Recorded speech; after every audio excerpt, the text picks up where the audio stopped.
I be getting to the money. Everybody mad. Think I'm getting too much money. Money movers, welcome back. My name is Jayden, financial life coach here in Atlanta from letsmakemoneymoves.com, and I'm here to teach you how to be black, married, and fly on a budget. So today's video is going to be a little different than the previous videos. Today I'm going to be taking a look at a video that went pretty much viral online, and I'm going to be giving my commentary, and I'm going to be talking about how this isn't a good idea for those who are looking to get married and build a financial future with their soon-to-be spouse. So let's take a look at this video together. I'm about to tell you how I got an engagement ring in 6 weeks. I was just like you. I was dating Roger for more than a year and things were going great. I was ready for the next step, but Roger didn't seem to get the message. He wanted to keep things the way they were, and I didn't really want to give him an ultimatum. And then a friend told me about the spinner. I registered and immediately got an innocent looking link. I sent Roger the link, and after clicking on it, my proposed marriage campaign was launched. What happened next is that Roger started seeing articles like 5 signs you're ready to get engaged, or marriage proposal do's and don'ts appearing on his social media feeds and news websites. And 6 weeks into the campaign, after being repeatedly exposed to the articles chosen for him, Roger pulled an engagement ring. It was amazing. So my message to you is this: stop waiting. Search the words "the spinner" and launch your proposed marriage campaign today. Okay, so let's get into it. Let's really break down this video. So she said that they were only together for more than a year. Come on now. You think a year is enough time to really sign a lifelong commitment with somebody?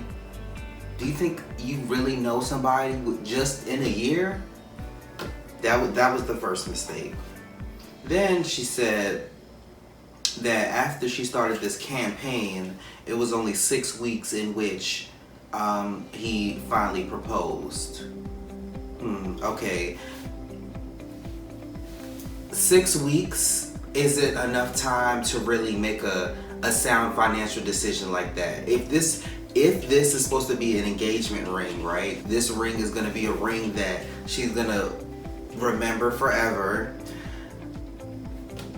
6 weeks isn't enough time to really make a big adjustment in your budget. So you know what he did? He put that shit on credit. So you know what happens when you do that? When you put that $5,000 ring on a credit card and you take 7 years to pay it off, you end up paying about $20,000 for that ring. Yeah. So that wasn't the best financial decision. No, it wasn't. That $20,000 that he spent on that ring, he could have spent on a house. Mind you, the ring that she showed looks like garbage. I'm gonna be completely honest. I'm not really big into flashy. Well, I kind of am. But I mean, I'm just saying, if you gonna engage, if you're gonna show the world a ring and brag about it, baby, at least come with a cute ring. That's okay. Let me bring it down. Also, she stated in the video that she was ready to be engaged, but he wasn't ready. Okay, so he expressed to you that he wasn't ready, yet you overstepped that boundary that he set forth with you, and you did your little campaign to force this psychosis onto him because you wanted something that he didn't. So you really didn't care about the wants and the needs of your partner. So you know what that tells me about this young lady? That tells me if this relationship does last to long enough for them to get married, that she's going to be the one that's going to be spending his money. Like, if he says, no, you cannot spend $1,000 on this trip, she's the type of one that's going to swipe his card anyway and still go on that vacation. I mean, people show you signs early on whether they are an ideal partner or not. And clearly this young lady is telling her soon-to-be spouse, I am not the ideal partner for you. I do not respect your boundaries. I do not respect your wishes. I do not respect what your needs and wants are. So that is another issue that I noticed. Also, I found it funny that she was saying that she was ready to be engaged, but she didn't mention anything about ready for a lifelong commitment. She didn't say that she loved him. She didn't say that she wanted to start a family, build financial wealth, any of that. Now, what we have to realize is that the times have changed. So back in the day, you know, many generations ago, women didn't have the right to work. So the man would work, she would stay at home, raise the kids, right?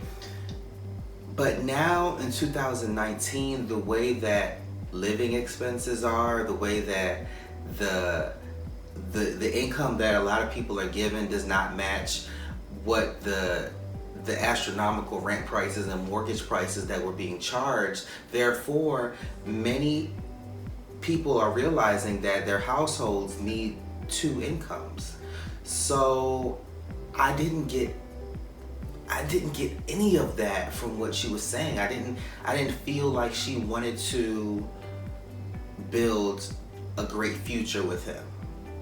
All I got was, I'm ready to be engaged. I'm ready for a wedding, is what I heard.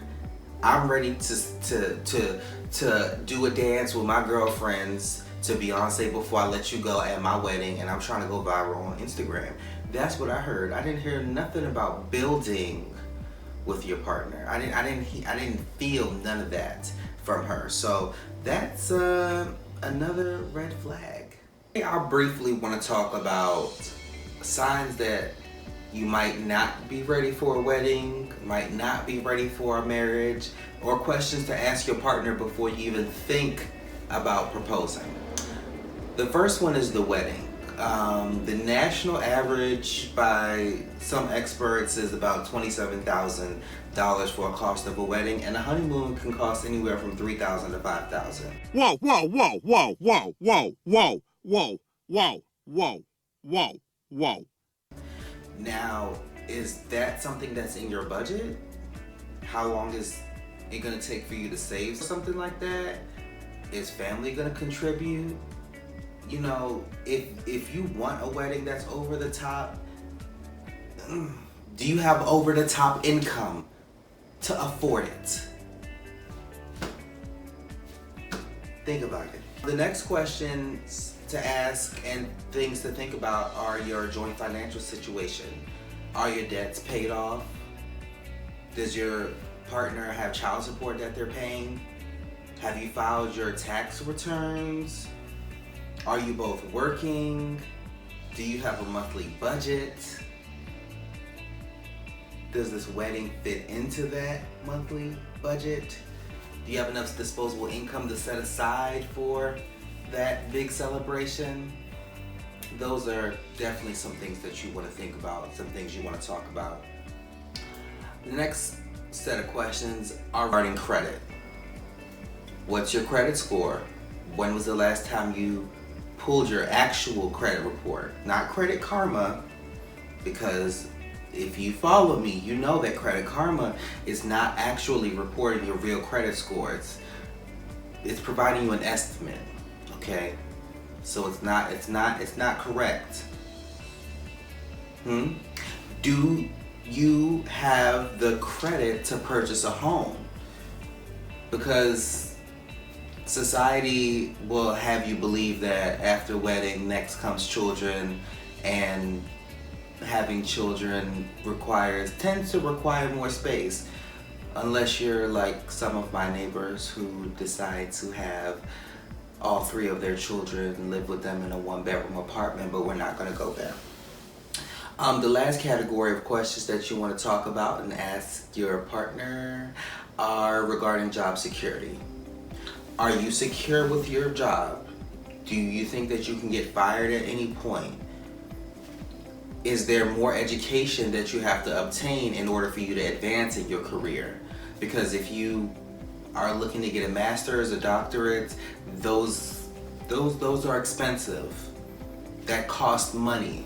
And if you're going to be a unit, a joint unit, then you're going to have to come together to pay for those expenses. Do you even want to work here, or do you want to move to another state? Or does your job require you to travel? Because some people have a job where it requires them to travel for months at a time, and not everybody is equipped to be with somebody like that. So those are some things to think about, some things to talk about, okay? So don't do what this girl did. Don't use that crazy psychology stuff to get a ring, okay? A ring is not the goal. The goal is to have a lifelong partner who you can grow with and prosper with. And that's it for today's video. I hope I didn't hurt too many feelings. I hope you took some takeaways from this, and let's continue the conversation on social media. You know where to find me, at The Great Jayden. Until next time. I be getting to the money. Everybody.